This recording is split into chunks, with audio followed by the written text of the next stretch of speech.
महाराष्ट्राचे राजकारण एका वादळी वळणावर आहे. भारतीय जनता पक्षाची राज्यातील पकड सैल होते का? विरोधकांचा उदय, पक्षांतर्गत नाराजी आणि बदलत्या जनमताचा खेळ यामुळे सत्तेचं समीकरण कसं बदलते, या रिपोर्टमध्ये आम्ही घेऊन येत आहोत सविस्तर विश्लेषण, तथ्य आणि भविष्यकालीन अंदाज. चला जाणून घेऊया महाराष्ट्राच्या राजकीय भवितव्याचा प्रवास आजच्या व्हिडिओमध्ये. नमस्कार, मी नील सोनार, तुम्ही पाहत आहात बोल एमएच. महाराष्ट्र भारतातील राजकीयदृष्ट्या सर्वात महत्त्वाचं राज्य. गेल्या काही वर्षात सत्तेच्या खेळाचं केंद्र राहिलं आहे. 2014 आणि 2019च्या लोकसभा निवडणुकीत भारतीय जनता पक्षाने महाराष्ट्रात आपलं वर्चस्व प्रस्थापित केलं. पण 2024च्या लोकसभा निवडणुकीनंतर आणि त्यानंतरच्या विधानसभा निवडणुकीत भाजपच्या कामगिरीवर प्रश्नचिन्ह उपस्थित झाले आहेत. विरोधी पक्षांच्या, विशेषतः महाविकास आघाडीचा वाढता प्रभाव, भाजपमधील अंतर्गत मतभेद आणि बदलत्या जनमताने प्रश्न निर्माण केला आहे. आता जाणूया भाजपा समोरील आव्हानांबद्दल. सर्वप्रथम विरोधी पक्षांचा उदय. महाराष्ट्रात महाविकास आघाडी, ज्यामध्ये शिवसेना, उद्धव बाळासाहेब ठाकरे गट, राष्ट्रवादी काँग्रेस, शरद पवार गट आणि काँग्रेस यांचा समावेश आहे, याने 2024च्या लोकसभा निवडणुकीत अपेक्षापेक्षा चांगली कामगिरी केली. 48 पैकी 31 जागा जिंकून महाविकास आघाडीने भाजप आणि त्यांच्या मित्र पक्षांना मोठा धक्का दिला. मग शिवसेना, उद्धव बाळासाहेब ठाकरे गट. उद्धव ठाकरेंच्या नेतृत्वाखालील शिवसेनेने मराठी अस्मिता आणि प्रादेशिक मुद्द्यांवर जोर दिला. मालवण येथील छत्रपती शिवाजी महाराजांच्या पुतळा कोसळण्याच्या घटनेनंतर महाविकास आघाडीने जोडे मारो आंदोलन करत सरकारवर जोरदार टीका केली. यामुळे जनतेत संतापाची लाट उसळली आणि भाजप विरोधी भावना वाढली. मग राष्ट्रवादी, शरद पवार गट. शरद पवार यांनी ग्रामीण भागात आणि मराठा आरक्षणाच्या मुद्द्यांवर आपली पकड मजबूत केली. मग काँग्रेसने शहरी आणि ग्रामीण भागात आपला जनाधार वाढवला, विशेषतः तरुण मतदारांमध्ये. भाजपमधील अंतर्गत गटबाजी आणि नाराजी ही पक्षासाठी मोठी डोकेदुखी ठरत आहे. आता त्याबद्दलही जाणून घेऊया. सर्वप्रथम नेतृत्वावरील प्रश्नचिन्ह. देवेंद्र फडणवीस यांच्या नेतृत्वाखालील महायुती सरकारवर पक्षांतर्गत नाराजी आहे. काही नेत्यांना केंद्रातून येणाऱ्या सूचनांमुळे स्थानिक मुद्द्यांकडे दुर्लक्ष होत असल्याची भावना आहे. मग पक्षांतर आणि गटबाजी. एकनाथ शिंदे यांच्या शिवसेनेसोबतच्या युतीमुळे काही स्थानिक नेत्यांना कमी महत्त्व मिळत असल्याचं दिसत आहे. यामुळे पक्षांतर असंतोष वाढला आहे. मग प्रादेशिक नेत्यांचा प्रभाव.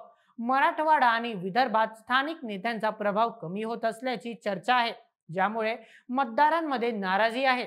भाजपने एकनाथ शिंदे यांच्या शिवसेनेसोबत आणि अजित पवार यांच्या राष्ट्रवादी काँग्रेससोबत युती केली आहे. पण या युतीत समन्वयाचा अभाव आणि स्थानिक पातळीवर नाराजीमुळे अडचणी वाढल्या आहेत. काही वाद महत्त्वाचे आहेत, जसे की छत्रपती शिवाजी महाराज पुतळा वाद. मालवण येथील पुतळा कोसळण्याच्या घटनेने महायुती सरकारवर भ्रष्टाचार आणि अलगर्जीपणाचे आरोप आले. यामुळे महाविकास आघाडीला आंदोलनाची संधी मिळाली आणि भाजपची प्रतिमा डागाळली. मग सामाजिक मुद्द्यांचा प्रभाव. मराठा आरक्षण, शेतकऱ्यांचे प्रश्न आणि बेरोजगारी यांसारख्या मुद्द्यांवर सरकारला विरोधकांनी घेरला आहे. 2024च्या लोकसभा निवडणुकीत भाजपने 48 पैकी फक्त 14 जागा जिंकल्या, तर 2019 मध्ये त्यांनी 23 जागा जिंकल्या होत्या. यामुळे पक्षाच्या रणनीतीवर प्रश्नचिन्ह निर्माण झाले आहे. जसं की सर्वप्रथम हिंदुत्वाचा प्रभाव. भाजपने हिंदुत्वाचा मुद्दा पुढे केला, पण मराठी अस्मिता आणि स्थानिक मुद्द्यांवर महाविकास आघाडीने बाजी मारली. मग शहरी आणि ग्रामीण मतदार. शहरी भागात भाजपला काही यश मिळालं, पण ग्रामीण भागात महाविकास आघाडीचा प्रभाव वाढला. मग युतीचा परिणाम. शिवसेना आणि राष्ट्रवादी यांच्यासोबतच्या युतीमुळे मतांचं विभाजन झालं, ज्याचा फायदा विरोधकांना मिळाला.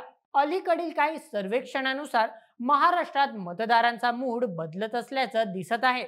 महाविकास आघाडीला 150+ जागा मिळण्याचा अंदाज वर्तवला होता, तर भाजपच्या नेतृत्वाखालील महायुतीला 125 जागा मिळण्याची शक्यता होती.